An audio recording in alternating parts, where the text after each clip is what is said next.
जय श्री स्वामी समर्थ. नमस्कार मंडळी.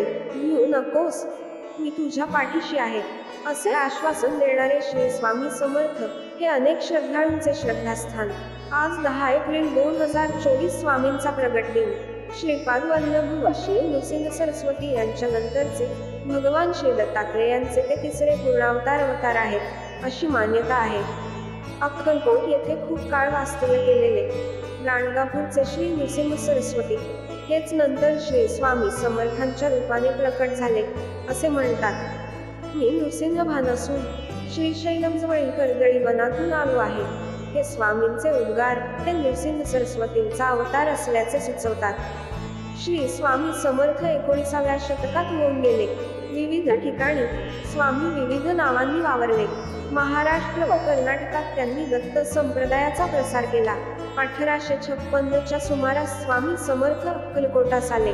मंगळवेढ्याहून पहिल्यांदा जेव्हा ते अक्कलकोट नगरीत आले, तेव्हा त्यांनी गावातील खंडोबा मंदिरात मुक्काम केला. 1459 मध्ये स्वामींनी गाणगापुरात श्री नृसिंह सरस्वती महाराजांच्या निर्गुण पादुका स्थापन केल्या व त्यानंतर यात्रेचे निमित्त साधून ते कर्दळी वनात अदृश्य झाले. कर्दळी वनात सुमारे 300 वर्ष महाराजांनी कठोर तपश्चर्या केली. त्या काळात मुंग्यांनी त्यांच्यावर वारूळ रचले. एके दिवशी उद्धव नावाचा लाकूड तोडला. त्याच कर्दळी वनात लाकडे तोडीत असताना त्याच्या हातून कुऱ्हाड निसटली व ती वारुळावर पडली. उद्धवाचे निमित्त साधून स्वामींनी भक्तांच्या कल्याणासाठी पुन्हा प्रगट व्हायचे ठरवले. कुऱ्हाड वारुळावर पडताच त्यातून रक्ताची धार उडाली व क्षणातच दिव्य प्रकाश होऊन उद्धवासमोर एक अजंगबाहू तेजस्वी मूर्ती प्रगट झाली. त्याच अक्कलकोटचे स्वामी समर्थ महाराज. आपल्या हातून या महापुरुषाला जखम झाली या विचाराने उद्धवाला दुःख झाले व भय वाटू लागले. पण भक्तांकडे मायेने पाहणाऱ्या महाराजांनी उद्धवाला अभय व आशीर्वाद देऊन गंगातीरी प्रयाण केले. गंगातीरावर भ्रमण करता करता ते कलकत्त्यास गेले व तेथे त्यांनी महाकाली मातेचे दर्शन घेतले. नंतर काशी प्रयाग असे भ्रमण करीत ते उत्तरेकडून दक्षिणेस आले. श्री क्षेत्र त्र्यंबकेश्वर येथे त्यांनी शेगावचे श्री गजानन महाराज व शिर्डीचे श्री साई महाराज यांना दीक्षा दिली. त्यानंतर पंढरपूर, मंगळवेढा, मोहोळ असे भ्रमण करत सोलापूर व अक्कलकोट असा सर्वज्ञात प्रवास करण्याआधी महाराजांनी भारत भ्रमण केले होते.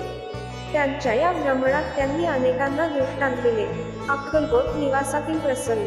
इसवी सन 1856 मध्ये स्वामी महाराजांचे अक्कलकोटमध्ये आगमन झाले व तिथल्या 22 वर्षांच्या वास्तव्यात अक्कलकोट हे तीर्थक्षेत्र झाले. येथे त्यांनी जगातील अनेक मान्यवरांना मार्गदर्शन केले. एका विलासी चिनी दाम्पत्याचे गर्भहरण केले. हरिणाची निष्कारण शिकार करणाऱ्या शिकाऱ्यांना धडा शिकवला. त्यानंतर श्री स्वामी समर्थ जगन्नाथपुरीस आले. तेथे बडोद्याचे आळवळी बुवा नावाचे सत्पुरुष दर्शनासाठी म्हणून आपल्या 3 शिष्यांसह आले होते. ते सर्वजणच आजारी होऊन विकलांग झाले होते. कोणाला मदत मागावी एवढी ही शक्ती त्यांच्यात उरली नव्हती. त्यांची अवस्था अगदी मरणप्राय झाली होती. तितक्यात स्वामींची स्वारी तिथे आली. त्यांनी आपल्या कृपाकटाक्षाने त्यांचा आजार पळवला व नंतर त्यांना पोटभर जेवण दिले. स्वामींमुळे पुनश्च जीवन प्राप्त झालेल्या आळवळी बुवांनी त्यांना आपण कोण आहात व कुठून आलात असा प्रश्न विचारला असता स्वामी महाराज म्हणाले, माझा संचार सर्व विश्वात आहे, पण सह्याद्री पर्वत, गिरनार पर्वत, काशीक्षेत्र, मातापूर, करवीर, अंचाळेश्वर, पूर्वपूर, औदुंबर, करंजनगर, नरसिंहवाडी, गाणगापूर ही आमची विशेष प्रीतीची स्थाने आहेत. हे ऐकून लोकांना अचंबा वाटला. आळवणी बुवांनी तर महाराजांनी दिलेल्या उत्तरावरून ते खुद्द नरसिंह सरस्वती आहेत असा निष्कर्ष काढला. स्वामी समर्थ तिथे याच नावाने प्रसिद्ध झाले. आळवणी बुवांनी घडलेला सारा वृत्तांत बडोद्याला जाऊन लोकांना सांगितला. पुढे आळवणी बुवांना स्वामी समर्थ भक्त म्हणून ख्याती मिळाली. नारायण सरोवरात स्नान करण्याचा महिमा मोठा होता. तिथे स्नान करण्यास भाविकांची नेहमी गर्दी असे. तिथले महंत भरपूर पैसे घेतल्याशिवाय कोणालाही स्नान करू देत नसत. त्यांनी पैसे वसूल करण्यासाठी 4 गुंडही पोसून ठेवले होते. स्वामी समर्थ तिथे स्नानाला आले तेव्हा त्या गुंडांनी त्यांना अडविले व पैसे मागितले.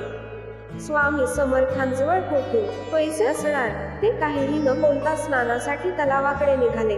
ते पाहून गुंडांचे पित्तच खवळले. ते त्यांना मारायला धावले. तेवढ्यात स्वामींनी त्यांच्यावरून उडी मारत तलावातील पाण्यावर आपली बैठक मांडली. ती किमया पाहून गुंड व त्यांना पोचणारा महंत ताळ्यावर आला. ते स्वामी समर्थांना शरण गेले. अशा प्रकारे स्वामींनी लोकांना भक्तिमार्गास लावले. तीर्थक्षेत्राच्या ठिकाणी राहून अधर्म करणाऱ्या मुजोरांना वठणीवर आणले. धर्माचे सत्य स्वरूप लोकांना समजावून सांगितले. श्री स्वामी समर्थ महाराजांनी रविवार दि. 30 एप्रिल 1878 रोजी अक्कलकोट येथे वटवृक्ष समाधी मठस्थानी माध्यान्हकाली आपल्या अवतार कार्याची समाप्ती केली. नंतर श्री स्वामी समर्थ यांचे परम शिष्य चोळप्पा यांच्या निवासस्थानाजवळ स्वामींना समाधिस्थ करण्यात आले.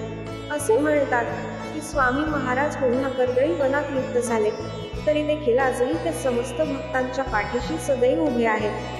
म्हणूनच तर स्वामींबद्दल म्हणतात, सबसे बडा गुरु, गुरु से बडा गुरु का अभ्यास और उससे भी बडे श्री स्वामी समर्थ महाराज. अशाच नवनवीन माहितीसाठी चॅनलला सबस्क्राईब करा. धन्यवाद.